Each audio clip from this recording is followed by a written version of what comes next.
बहुत समय पहले झारखंड के दक्षिण छोटा नागपुर में 7 भाई और उनकी एक बहन रहती थी, जो खुशी खुशी अपना जीवन बिता रहे थे। उनकी छोटी बहन बहुत ही शांत स्वभाव और संस्कारी थी। उनमें सबसे बड़े भाई का विवाह हो चुका था। सातों भाइयों में सबसे छोटा भाई एक आंख से अंधा था। छोटे भाई के दिल में अपनी इकलौती बहन के लिए बड़ा प्यार एवं लगाव था।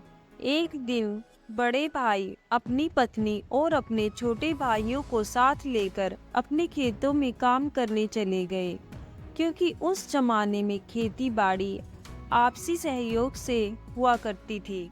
सभी लोग खेतों में काम करने जाने से पहले अपनी छोटी बहन को खाना बनाने का आदेश देकर घर से निकलते हैं। सातों भाइयों की बहन अकेले घर पर खुशी खुशी सबके लिए खाना बनाने के लिए जंगल से सरोटी साग को तोड़ कर लाती है और बड़े प्यार से सरोटी साग की सब्जी बनाने से पहले साग को काटने लगती है। इसी दौरान वह अपनी उंगली भी काट बैठती है और रक्त की एक तेज धारा निकलने लगती है और सारा साग खून से गंदा हो जाता है। तब वह सोचने लगती है कि क्या करूं? अगर फिर से साग लेने जाऊंगी तो खाना देर से बनने के कारण भाई और भाभी गुस्सा करेंगे, इसलिए वह खून लगे साग से ही खाना बना देती है। जब उसके सारे भाई और भाभी अपने खेतों से लौटते हैं तो वह उनके लिए खाना लगा देती है और सभी एक साथ खाना खाते हैं और पके हुए साग को खाकर खाने की जमकर तारीफ करते हैं। और वे सब अपनी बहन से पूछते हैं कि बहन, तुम्हारे द्वारा बनाया हुआ साग बहुत बार खाया है, परंतु आज के बने साग का स्वाद बहुत ही अद्भुत लगा। बताओ ना, कैसे और क्या क्या मिलाकर इतना स्वादिष्ट साग बनाया है।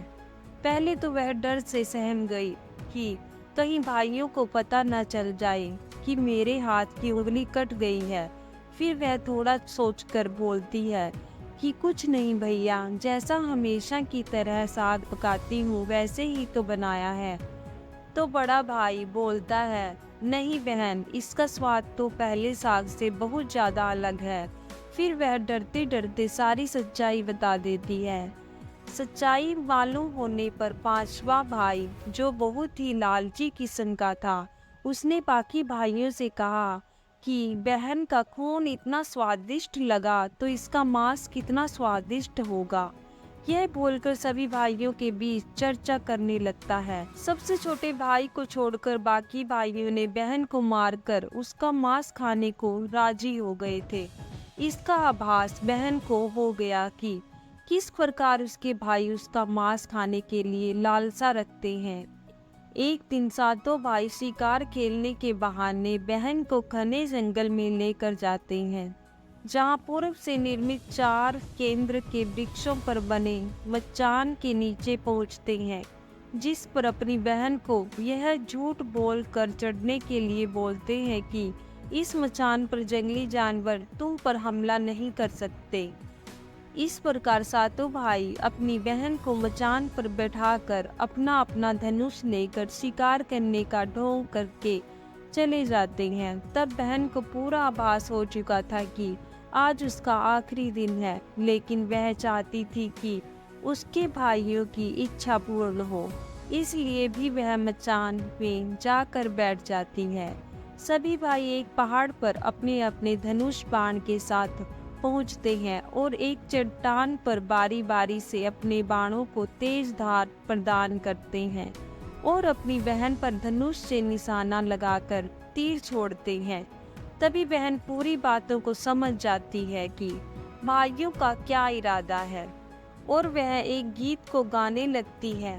दादा साहब, तो तीर को सीधे मेरे छाती में वार करो, इधर उधर तीर क्यों चला रहे हो। फिर सभी भाई बारी बारी से अपने तीर के धार को तेज करते हैं और बहन पर निशाना लगाकर तीरों को छोड़ते हैं। 6 भाइयों का निशाना खाली जाता है और 7वां भाई, जो सबसे छोटा था, वह तीर चलाने से इनकार कर देता है, क्योंकि उसे अपनी छोटी बहन से बहुत लगाव था और धनुष बाण चलाने में सातों भाइयों से सबसे निपुण था। पर बहन जानती थी कि उनके सातों भाइयों में सबसे छोटा भाई बाकियों की तरह लालची नहीं है। छयों भाई छोटे भाई पर पूरा दबाव डालते हुए आदेश देते हैं कि अगर वह तीर नहीं चलाएगा तो बहन की तरह उसे भी मार देंगे। फिर छोटा भाई उदास मन के साथ तीर को दूसरी दिशा में छोड़ने की कोशिश करता है और तीर को धीरे से छोड़ता है। बहन हर बार की तरह इस बार भी वही गीत गाती है, दादा साहब तो तीर को सीधे मेरे छाती में वार करो, इधर उधर तीर क्यों चला रहे हो। इतने में छोटे भाई का तीर सीधे बहन के सीने को भेद देता है और बहन की आत्मा शरीर से अलग हो जाती है और उसकी आत्मा उसी स्थान पर भटकने लगती है। तभी वह देखती है कि उसके शरीर का मांस खाने के लिए उसके भाई कैसे लालच करते हैं और सबसे छोटे भाई को जबरदस्ती मार पीट कर उसके शरीर को काटने का आदेश देते हैं। बहन के मांस को पकाने के लिए बहुत सारी सूखी लकड़ी लाने के लिए छोटे भाई को जंगल भेजा जाता है। छोटा भाई जंगल में खोज खोज कर ढेर सारी लकड़ी जमा करता है और सोचता है कि कैसे इतनी सारी लकड़ियों को ले जाऊं। भाई ने जो रस्सी दी है वो भी 7 टुकड़ों में दी है। उन्हें जोड़ने पर भी यह रस्सी इन लकड़ियों को नहीं बांध पाएगी। देर होने के डर से वह उदास होकर रोने लगता है और वह अपनी बहन को याद करता होता है कि तभी एक नाग देवता वहां आते हैं और पूछते हैं कि क्यों रो रहे हो तुम। वह इधर उधर देखता है किंतु कोई भी नजर नहीं आता। फिर उसको नाग देवता दिखते हैं और वह नाग देवता को अपनी पूरी आपबीती सुनाते हैं। फिर नाग देवता उसे कहते हैं कि मैं लकड़ी में रस्सी की भांति लिपट जाता हूँ और तुम जैसे ही लकड़ी वहाँ रखोगे तो मैं धीरे से निकल जाऊंगा।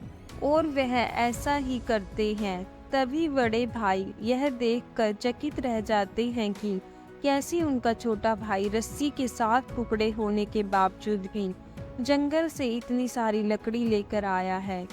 तत्पश्चात वे लोग अपने छोटे भाई को पानी लाने के लिए एक घड़ा में 7 छेद कर भेज देते हैं। छोटा भाई पानी लाने के लिए एक छोटे कुएं पर जाता है और घड़े में पानी भरता है, परंतु उसमें छेद होने के कारण सारा पानी गिर जाता है और वह वहीं बैठकर रोने लगता है और सोचता है कि बिना पानी के वापस जाऊंगा तो बड़े भैया लोग मारपीट करेंगे। यह सारी घटना को मेंढक, केकड़ा और मछली सुन व देख रहे थे और वे तीनों उसको रोता देखकर पूछते हैं कि क्यों रो रहे हो। फिर वह उन्हें अपनी आपबीती को विस्तार से बताता है और कहता है कि मैं अपनी प्यारी बहन के शरीर का मांस कैसे खा सकता हूँ, नहीं खाऊंगा तो बड़े भैया लोग मारपीट करेंगे। तब मेंढक कहता है कि तुम परेशान मत हो, हम सब मेंढक खड़ा के छेद में चिपक जाते हैं। फिर मछली और केकड़ा बोलते हैं कि तुम हमें लेकर चलो, तुम्हारे भाई जब तुम्हारी बहन के मांस को खाएंगे तब तुम मछली को खाना और जब वे हड्डी खाएंगे तब तुम केकड़ा को खाना, बड़े भाइयों को शक नहीं होगा। फिर उसने बिल्कुल वैसा ही किया। बड़े भाइयों से छुपाकर वह मांस को एक खड्डे में डाल देता है और समय बीतने पर वहां पर बांस का एक बड़ा झुंड उगता है। इस घटना के वर्षों बाद एक भीख मांगने वाला जोगी उसी बांसौदा के पास से गुजर रहा था और वह सुंदर बांस के बुंदा को अपने साथ ले जाता है और उससे केंद्रा बनाता है। इस केंद्रा से इतनी मधुर ध्वनि निकलती है कि जोगी जहाँ जहाँ भी इसे बजाता है इसकी ध्वनि से लोग मंत्रमुग्ध हो जाते थे। एक दिन जोगी घूमते घूमते बड़े भाई के घर पहुंचा और अधिक धन के लालच में जोगी जोर जोर से केंद्रा बजाना शुरू कर देता है, परंतु इस बार केंद्रा का मीठा सुरीला स्वर कर्कश हो जाता है और जब भी जोगी नया धुन बजाने की कोशिश करता है बार बार एक ही धुन निकलता है, ना बाज रे केंद्रा। ई तू लोगों मारो दुश्मन का घर। बार बार यही धुन निकलने पर बड़ा भाई मारपीट कर जोगी को अपने घर से भगा देता है। ऐसे ही घूमते घूमते जोगी हर भाई के घर जाता है, लेकिन हर बार की भांति वही धुन बजती है। यह धुन सुन सारे भाई जोगी को डांट कर भगा देते हैं। सबसे अंत में जोगी छोटे भाई के घर पहुंचता है। छोटे भाई के घर के आंगन में प्रवेश करते ही केंद्रा खुद ही बजने लगता है। जोर जोर से बाज रे केंद्रा, ई तू लगो मोर छोटा भैया का घर। बड़ा ही मधुर मीठे स्वर का धुन सुनकर छोटा भाई बहुत ही खुश हो जाता है और यह धुन सुनकर वह जोगी से केंद्रा की मुंह मांगी सोने की मोहरें देकर उसे खरीद लेता है। धीरे धीरे समय बीतता है और छोटे भाई अपने काम से कुछ दिनों के लिए बाहर जाते हैं। जब वह वापस लौटता है तो देखता है कि उसका कमरा बहुत सुंदर ढंग से सजा हुआ है और घर के सारे बर्तन अच्छे तरीके से रखे हुए हैं। तब छोटा भाई सोचता है कि हमेशा मेरे कमरे की साफ सफाई घर के नौकर करते हैं, लेकिन कभी भी इतना सुंदर सजाया नहीं गया है। फिर वह अपने नौकरों से पूछताछ करते हैं कि मेरे कमरे को इतना सुंदर किसने सजाया, पर नौकर मना कर देते हैं कि उन्होंने इस कमरे को नहीं सजाया। जब भी वह घर से बाहर काम के लिए जाता, यही घटना हर बार देखने को मिलती और लगातार होने के कारण उसके मन में जानने की जिज्ञासा उमड़ने लगी कि आखिर मेरे घर को इतने सुंदर ढंग से कौन सजावट करता है। एक दिन वह सच्चाई पता लगाने के लिए किसी काम का बहाना कर बाहर जा रहे हैं बोलकर निकलते हैं और छुप कर पुनः वापस आकर अपने कमरे में रखे खजूर के गोल मोड़े हुए चटाई के अंदर छुप जाते हैं। कुछ समय इंतजार के बाद छोटा भाई देखता है कि एक खूबसूरत सी लड़की केंद्रा से निकलकर कमरे के अंदर आती है और सारे कमरे की साफ सफाई कर वापस उसी केंद्रा में समा जाती है। यह देखकर उसकी आंखें खुली की खुली रह जाती हैं, क्योंकि उस लड़की की शक्ल उसकी छोटी बहन के जैसी ही होती है। वह अगले दिन फिर से एक बार उसी प्रकार छुप जाते हैं और जैसे ही वह सुंदर लड़की पूरे कमरे की साफ सफाई का काम खत्म कर वापस केंद्रा में जाने वाली होती है, तब छोटा भाई उस लड़की का हाथ पकड़ लेते हैं और तुरंत केंद्रा को जला देते हैं, जिसके बाद वह लड़की हमेशा के लिए मानव रूप में परिवर्तित हो जाती है और दोनों भाई बहन खुशी खुशी अपना जीवन जीते हैं। आज भी हर गांव में आषाढ़ी पूजा के दिन बकरा कटता है और पूरे गांव के घरों में प्रसाद स्वरूप बकरा का मांस खाया जाता है और सतवेनी नामक पूजा स्थान पर वही सरोटी साग को चढ़ाया जाता है।